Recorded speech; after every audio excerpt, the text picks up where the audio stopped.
Hi guys, and welcome back to another episode of Celebrity Dating Tips, where we're going to be analysing the relationships of the stars and other famous people and talking about how you can benefit from that to help you with your own relationship problems. My name's Adam. And I'm Amanda. Today we're going to be talking about the Spencer Pratt and Heidi Montag situation, Heidi. Yeah. People magazine just released an article with Spencer where he actually admitted to choosing fame over his wife, Heidi.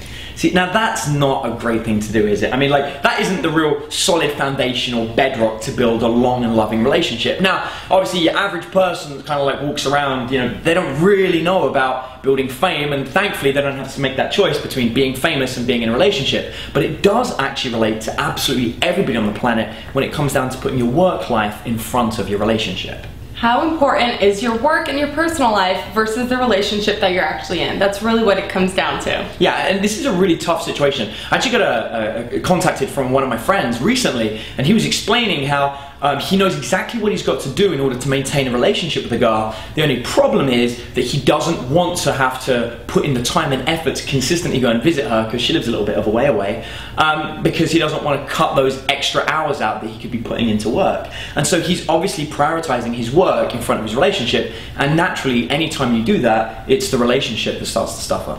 Relationship will always suffer over everything else.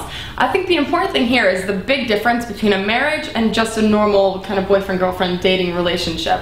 In the Spencer-Heidi situation, they're actually married. They made vows till death do us part, and that's really serious. That's not something that you want to take lightly. If you're just having a casual relationship with someone, just kind of a boyfriend-girlfriend kind of thing, it's okay maybe to reprioritize and decide exactly what you want. It might be okay for you to choose your work career or your personal life over a relationship. But when you go into marriage, that's some pretty serious stuff. So I think that's where the real issue comes in. Yeah, exactly. If it's just a casual fling, or if you've just met somebody, or maybe even if you've only been dating for a few months, then it's really important for you to make that decision, what comes first. But the minute you start making that commitment, even if you've been with somebody for a few years, if you're making that decision of, okay, I want the relationship to last, then there's a point when the relationship has to come before work. And I think, especially for men, that's a really tough one for us to do. You know, we kind of like, we want to be the provider, we want to be the breadwinner, we want to go out there and have this great career, and we kind of forget the importance of actually going back and staying home and looking after your relationship and ensuring that you put as much time and effort into that as you do for your career. Relationships are very, very important, so you have to let them come in the forefront of your life too.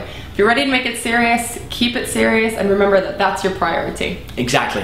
And now we've had another question coming from you guys. This one is from Snowman492. Yeah. Snowman492 asks, he says he goes out in London all the time, big, high-end, loud nightclubs with lots of music.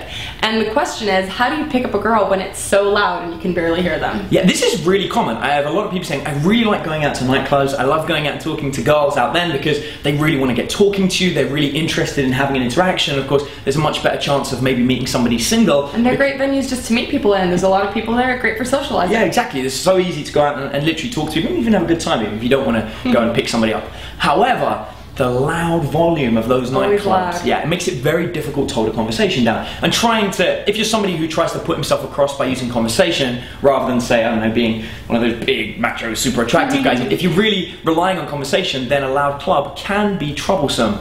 Unless what you want to do is, when the volume is pumping loud, make a point of sort of, when you're talking to the person, lean back a bit and be like, I can't hear you, and point to your ear and encourage them to lean in. Now this is going to do a number of different things. One, they're going to be talking very close to your ear. It's going to make it very easy for you to hear what they're saying. Two, you're not the person leaning in, which is the worst when you're talking to a girl and maybe you're leaning in and, you know, it looks like you're peering down her top to everybody else there. By keeping control and leaning back and getting the girl to lean into you, saying you can't hear her, it makes it her problem that you can't hear her and she has to fix it, which gives you investment, as well as the fact that she starts moving closer so you can actually hear what's being said. You're gonna have to get close. No matter how loud a venue is, if you're talking right next to someone's ear, you can hear them. So it's also a great excuse to kind of close that personal gap between you and make things just a bit more intimate between the two. Yeah, exactly. It makes it easier, excuses to touch somebody and to take it further. So actually, you can turn the loud volume of the club to be a massive benefit. Works in your favor. Yeah, cool. So I think that's about all we've got time for. As always, if you guys have any questions or anything that you want us to help you out with, then put your question at the bottom of the screen and